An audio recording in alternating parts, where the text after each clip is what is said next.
Hello, welcome to this week's Midweek Connection. My name is Todd Jordan. I serve as senior pastor here at Strawbridge United Methodist Church. I am delighted that you have joined me. We are in the midst of the season of Lent, making our way toward Easter. One of the scriptures that is often read this time of year is the Transfiguration of Jesus, and you'll find Matthew's version of that in the 17th chapter. I'll read some of those verses for you. It says, 6 days later, Jesus took with him Peter and James and his brother John and led them up a high mountain by themselves. And he was transfigured before them, and his face shone like the sun, and his clothes became dazzling white. Suddenly there appeared to them Moses and Elijah talking with him.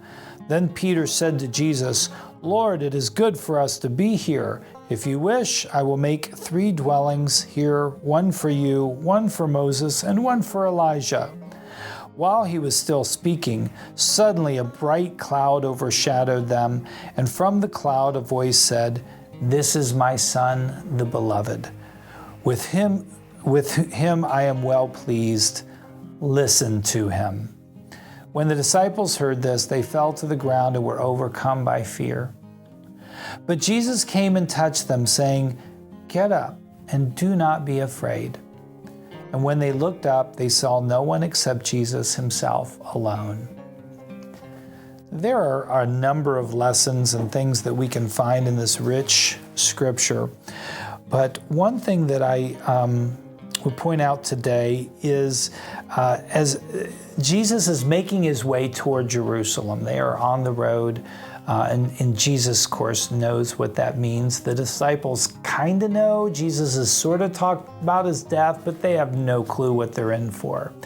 And Jesus is giving Peter, John, and James an opportunity to see him as he truly is. He begins to just radiate with this holy light, becomes whiter than anything on the earth could possibly be. And the idea is that he is revealing his true self to him, maybe in a spirit of giving them a little strength and assurance and confidence before they go through the hardship of the crucifixion and the days that follow. But I think it's also so that they understand that the one whom they serve is not just a teacher, not just a friend, not just a prophet. He is, in fact, the Son of God. That he has something to say, even with the greats like Moses and Elijah.